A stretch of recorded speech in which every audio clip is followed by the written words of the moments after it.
Okay, so today we're going to talk about one of the most famous numbers in all of math.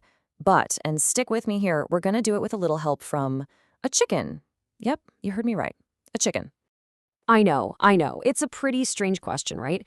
I mean, how on earth can let's be honest, kind of messy world of a chicken coop have anything to do with the pure, perfect, abstract logic of pi? Well, you might be surprised. The connection is actually way deeper and more intuitive than you'd think. So you're going to want to stick with me on this one, because we are about to decode the mysteries of pi, all through the stubborn, dedicated, and yeah, slightly chaotic world of a broody hen. All right, so let's get right into it. We'll start with the absolute basics.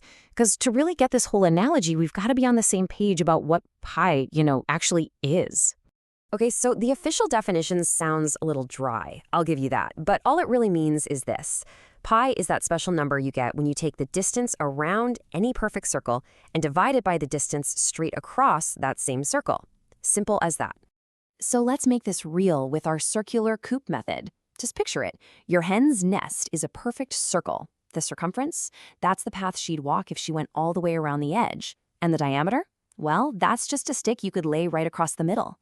So here's the million-dollar question that pi answers. How many of those sticks would it take to wrap all the way around that nest?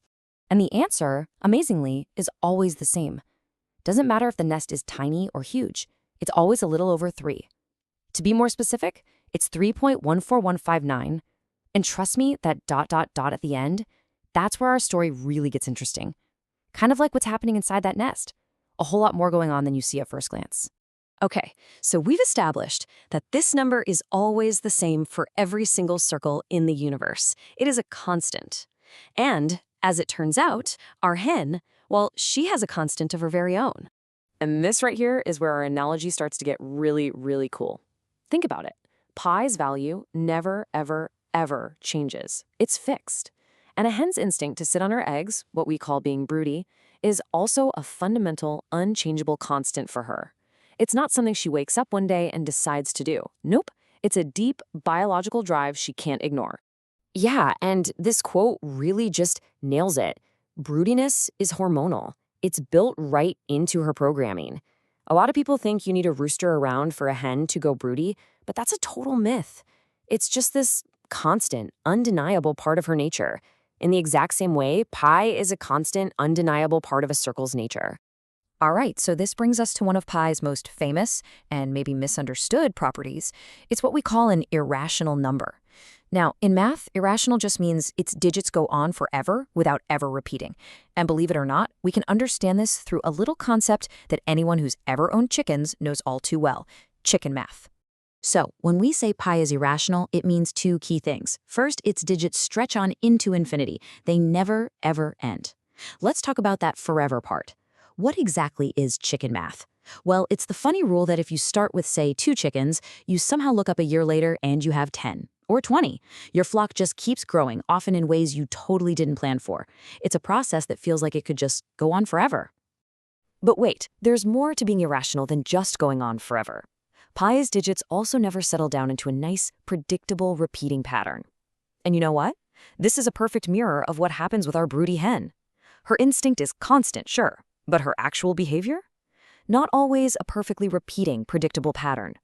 Sometimes, for reasons we just can't figure out, she might lose interest and just get up and abandon the nest before those 21 days are up.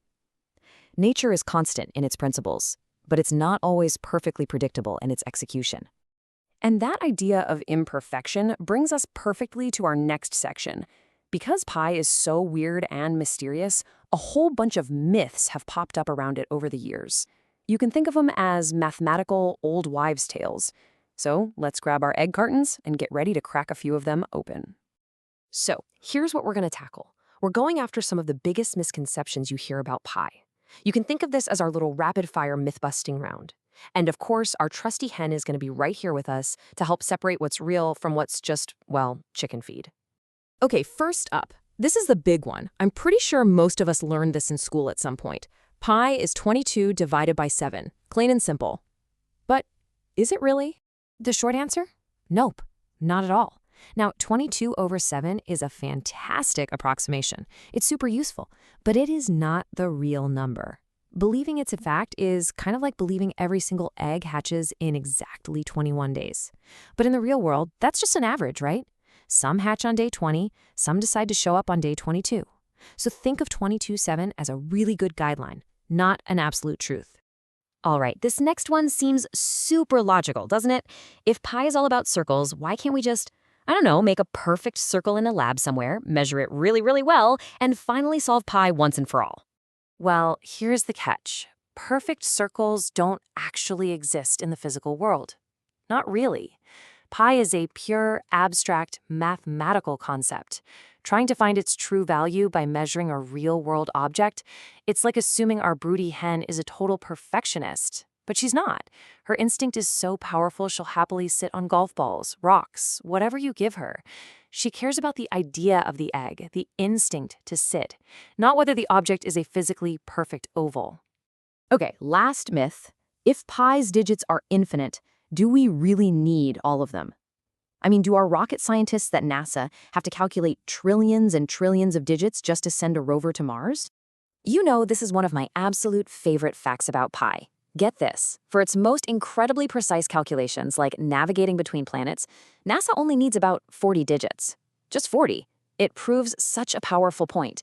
You don't need infinite perfection to do amazing things. It's just like raising chicks. You don't need a sterile, perfect laboratory. You just need things to be good enough. You need food, water, and safety. You need what works, not what's perfect. So, as we start to wrap this all up, what have we really learned from our Broody Hen? I think it's that math isn't just a bunch of dusty, abstract rules in a textbook. It's a language. It's a way of describing the incredible patterns we see all around us in the real world. And this little table here really just ties it all together, doesn't it? The edge of the nest, that's our circumference. That stick across the middle, that's the diameter. And that magic, unchanging relationship between them, the right amount, that's pi. And hey, even our chicken math has a place here, representing those useful but ultimately imperfect approximations we all rely on every single day. And really, this is the big idea I want to leave you with. Pi isn't some rigid formula you have to memorize for a test. It's so much more than that. It's a reflection of how the universe actually works. It shows us a process that is, at its very core, constant and reliable. Yet, when you look at the details, it's infinitely complex and beautifully unpredictable, just like life in a chicken coop. So I'll leave you with this final thought to chew on. If one of the purest, most fundamental constants in all of mathematics can be so perfectly mirrored by the messy, unpredictable, and instinctive behavior of a Broody Hen, it makes you wonder, right? Where else are we missing these beautiful hidden patterns in the world all around us? Thanks for tuning in.